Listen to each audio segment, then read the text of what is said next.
आज आपण एका अशा विलक्षण स्त्रीची गोष्ट ऐकणार आहोत, बाईसा पैठणकर. ही गोष्ट आहे अहंकाराच्या शिखरावरून थेट समर्पणाच्या सागरात उडी मारण्याची, एका अविश्वसनीय परिवर्तनाची ही कथा.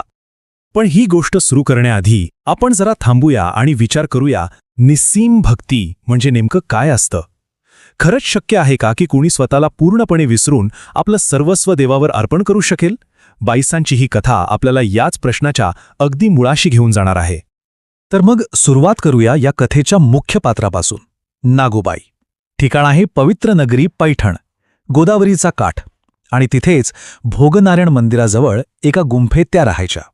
त्या काळात त्या एक खूप मोठ्या आदरणीय तपस्विनी म्हणून ओळखल्या जायच्या. त्यांची तपश्चर्याही तितकीच कठोर होती.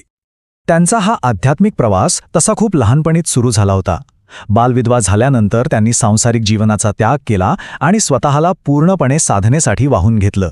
मग काय, हळूहळू त्यांची कीर्ती सगळीकडे पसरली. त्यांना शिष्यही मिळू लागले आणि त्या स्वतः एका उंच आसनावर म्हणजे उच्च आसनावर बसून आपल्या शिष्यांकडून पूजा स्वीकारायला लागल्या होत्या. पण एवढी सगळी कठोर तपश्चर्या करून सुद्धा नागूबाईंच्या आध्यात्मिक प्रवासात एक मोठा अडथळा होता. तो म्हणजे त्रिदोष. सोप्या भाषेत सांगायचं तर 3 प्रकारचे अहंकार. पहिला, मी ज्या मार्गाने जाते तो श्रेष्ठ आहे, हा अहंकार. दुसरा, मी वयाने मोठी आहे, अनुभवी आहे, हा अहंकार. आणि तिसरा, माझ्यासारखं कठोर तप कुणीच करत नाही, हा अहंकार. आणि हाच अहंकार त्यांच्या आणि खऱ्या ज्ञानाच्या मध्ये एक भिंत बनून उभा होता.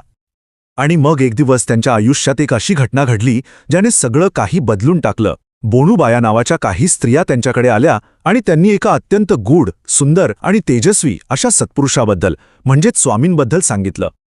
काही वेळातच पार्वती सोमनाथाच्या देवळाजवळ नागूबाईंची स्वामींशी भेट झाली. आणि त्यांना पाहिल्या क्षणी नागूबाईंच्या मनात एकच विचार आला, असे पुरुष आपल्या नगरात नाहीत.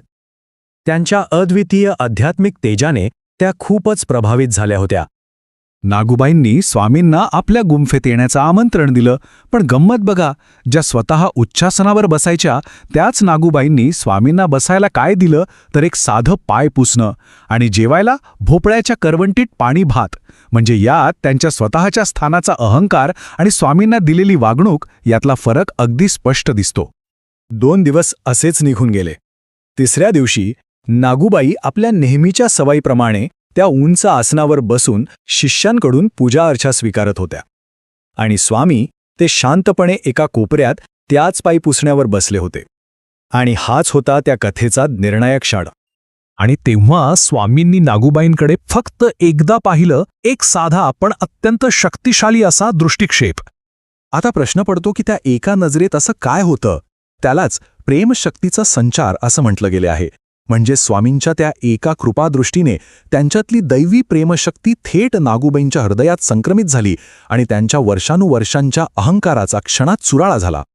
त्या एका क्षणात सगळं चित्रच पालटलं. जे काही क्षणांपूर्वी फक्त एक पाहुणे होते तेच आता त्यांना साक्षात परमेश्वर दिसू लागले. आणि स्वतःला त्या एक गुरु नाही तर एक सामान्य भक्त मानू लागल्या. आपल्या चुकीची त्यांना इतकी तीव्रतेने जाणीव झाली की त्या म्हणाल्या, मी पापिणी आहे, मी केवढे मोठे दुष्कृत्य केले, असं म्हणत त्यांनी आपल्या त्या उच्चासनावरून खाली उडी मारली आणि थेट स्वामींच्या चरणांवर लोटांगण घातलं. त्या दिवसापासून त्यांचं आयुष्य पूर्णपणे बदलून गेलं. आणि त्या घटनेनंतरच गुरु नागूबाईंचा जणू मृत्यू झाला आणि बाईसा नावाच्या एका एकनिष्ठ भक्ताचा जन्म झाला. त्यांचं उरलेलं संपूर्ण आयुष्य आता फक्त आणि फक्त स्वामींच्या सेवेसाठी समर्पित झालं होतं. त्यांचा संपूर्ण दिवस आता फक्त स्वामींच्या सेवेतच जायचा. सकाळी, दुपारी आणि संध्याकाळी म्हणजे दिवसातून 3 वेळा त्या न चुकता स्वामींची पूजा, आरती आणि धूपारती करायच्या. आणि ही सेवा त्यांनी कधीच चुकवली नाही. बाईसांचा स्वभावही मोठा विलक्षण होता.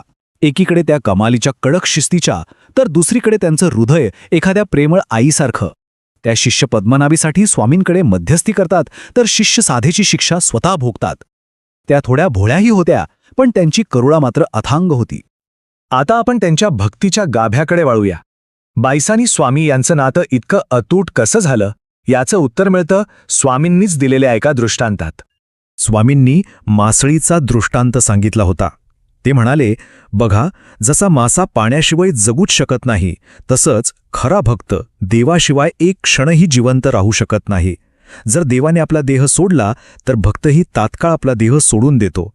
आणि हा दृष्टांत जणू काही बाईसांच्या आयुष्यात पुढे काय घडणार आहे याची एक भविष्यवाणीच होती. आणि हे फक्त बोलण्यापुरतं नव्हतं बरं का. एकदा नाशिकमध्ये स्वामींनी देहत्याग करण्याच्या विचाराने नदीत प्रवेश केला तेव्हा बाईसांनी क्षणाचाही विचार न करता त्यांच्या मागे थेट पाण्यात प्रवेश केला. त्यांची ही अविचल भक्ती पाहून स्वामींना आपला निर्णय बदलावा लागला आणि ते परत फिरले. आता आपण कथेच्या त्या दुःखद क्षणाकडे आलो आहोत जिथे बाईसांच्या श्रद्धेची अंतिम परीक्षा झाली. ही घटना घडली रामदेव राजाचा प्रधान हेमाद्रीने पाठवलेल्या सैनिकांमुळे. त्या दिवशी बाईसा स्वामींजवळ नव्हत्या.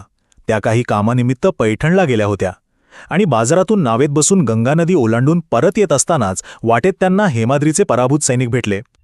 त्या सैनिकांनी अत्यंत क्रूरपणे आणि सहजपणे बाईसांना एक खोटी बातमी दिली.